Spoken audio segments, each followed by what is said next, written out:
चमनपुर नाम का एक छोटा सा गांव था। गांव में दिन के समय सभी लोग अपने अपने कामों में लगे हुए थे। गांव में काफी सारे बच्चे थे। वे सभी दिन के समय अपने अपने दोस्तों के साथ गांव के मैदान में जाकर खेला करते थे। एक दिन की बात है, रोज की तरह ही बच्चे दिन में मैदान में खेल रहे होते हैं कि तभी उस मैदान से कुछ दूरी पर एक भयानक भूत खड़ा हुआ उन बच्चों को खेलता हुआ देख रहा होता है और बोलता है, अरे वाह रे वाह, इस गांव में तो बहुत सारे छोटे छोटे बच्चे हैं। अब तो समझो कि मेरा काम बन गया। अब तो मैं इसी गांव में अपना डेरा डालूंगा। भूत ऐसे बोलकर वहां से हंसता हुआ चला जाता है और कुछ दूर जाकर भूत एक आदमी का रूप ले लेता है और गांव के बाजार में जाकर अपनी पतंगों की एक छोटी सी दुकान लगाता है। भूत मन ही मन मुस्कुराता हुआ बोलता है, अब आएगा असली मजा। अब देखना कैसे गांव के बच्चे मेरी इस जादुई पतंग के शिकार होते हैं। ऐसे बोलकर भूत एक आदमी के रूप में अपनी पतंग बेचने लगता है और जोर से आवाज लगाकर गांव के सभी बच्चों को अपनी ओर आकर्षित करने लगता है। अरे ले लो रे ले लो, मेरी प्यारी प्यारी रंग बिरंगी पतंगे ले लो। कुछ ही देर में पतंग की दुकान के आगे कुछ लोग आ खड़े होते हैं और आपस में बात करने लगते हैं। अरे ओ गंगाधर, ये आदमी हमारे गांव का तो नहीं लागत है और ये रंग बिरंगे कागज काहे बेच रहा है? अरे बबलू भैया, ये रंग बिरंगे कागज नहीं, ये तो पतंग है पतंग।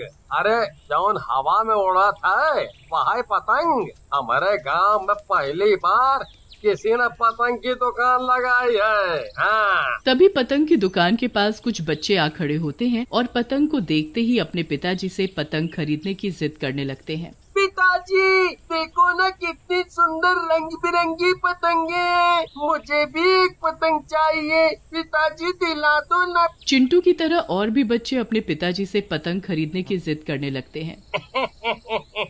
अरे भैया, बच्चा पतंग मांग रहा है तो दिला दो ना। और वैसे भी मेरी पतंग ज्यादा महंगी नहीं है। हाँ, वैसे तो मैं शहर में ये एक पतंग 5 रुपए की बेचता हूँ, पर इन गांव के बच्चों के लिए एक पतंग बस 1 रुपए की है। अरे भैया, क्या कहा तुमने? बस 1 रुपया की है?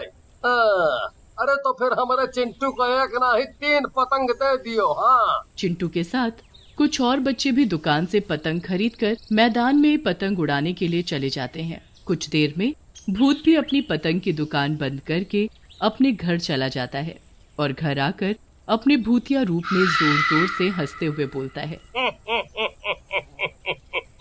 ये गांव वाले कितने बेवकूफ हैं।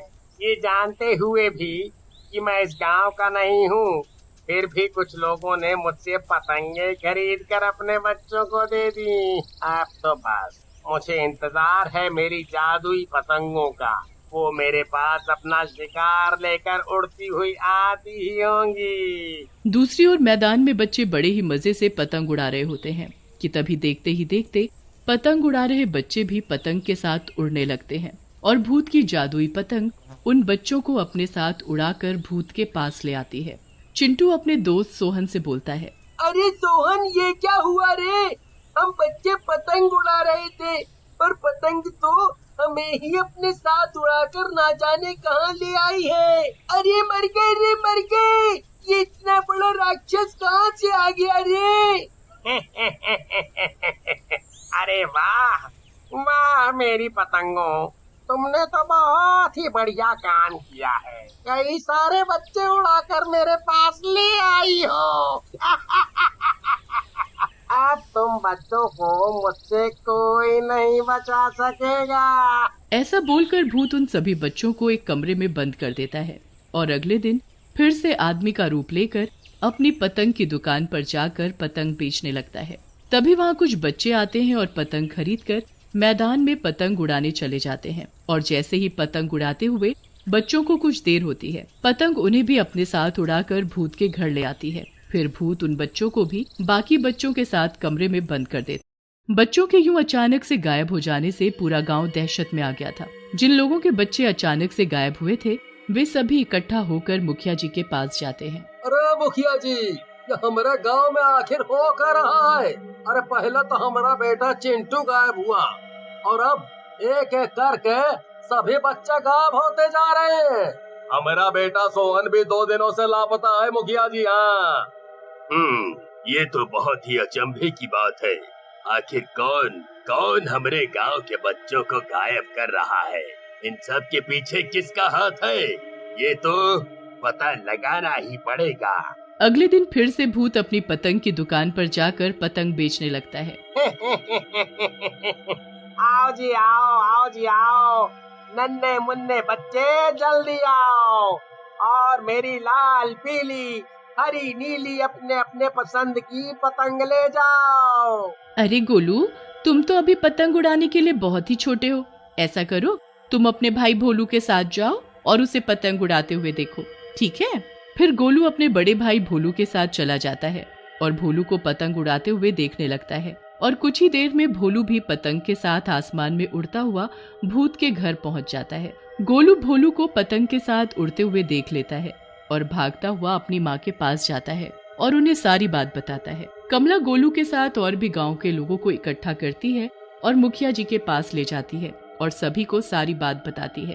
अरे ये क्या कह रही हो कमला बहन? भोलू को पतंग उड़ाकर अपने साथ ले गई? जरूर हम सब के बच्चों को भी ऐसे ही पतंग उड़ा कर ले गई होगी। हमें तो इन सब के पीछे उसी पतंग वाले आदमी का काम लागत है। हमने तो पहले ही कहा था ये आदमी हमारे गांव का नहीं लागत है। हम सब लोगों को उस पतंग बेचने वाले के घर जाकर देखना होगा कि माजरा क्या है। हाँ, मगर ये काम हमें बड़े ही छुप छुपा के करना होगा। अगर उस आदमी को हम लोगों की जरा भी भनक लग गई तो वो हमारे बच्चों का ना जाने क्या करेगा। फिर मुखिया जी गांव के कुछ लोगों को पतंग बेचने वाले आदमी के घर ले जाते हैं और चुपके से खिड़की से देखने लगते हैं कि तभी उन्हें जोर जोर से डरावनी हंसी हंसता हुआ एक भूत दिखाई देता है और उसी के पास एक कमरे में बंद बच्चे भी दिखाई देते हैं। तभी चिंटू भूत से बोलता है, भूत अंकल, हमें घर जाना है। आखिर आपने हम बच्चों को ऐसे अपने घर में कैद करके क्यों रखा है? हमने आपका क्या बिगाड़ा है जो आप हमें मारना चाहते हो? अरे मेरे नन्हे मुन्ने बच्चों, बस 2 दिन की और बात है, फिर मैं तुम सबका काम तमाम कर दूंगा। 2 दिन बाद अमावस की काली रात है। उस दिन मैं अपने शैतान देवता को तुम सबकी बलि दूंगा और पता है मैं जितने ज्यादा बच्चों की बलि दूंगा मेरे शैतान देवता मुझसे उतने ही ज्यादा खुश होकर मुझे शैतानी शक्ति प्रदान करेंगे। फिर मैं इस दुनिया का सबसे शक्तिशाली भूत बन जाऊंगा।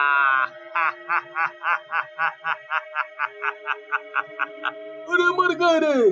अरे मुखिया जी, ये ससुरा भूत तो हमारे बच्चों की बलि देने की बात कह रहा है।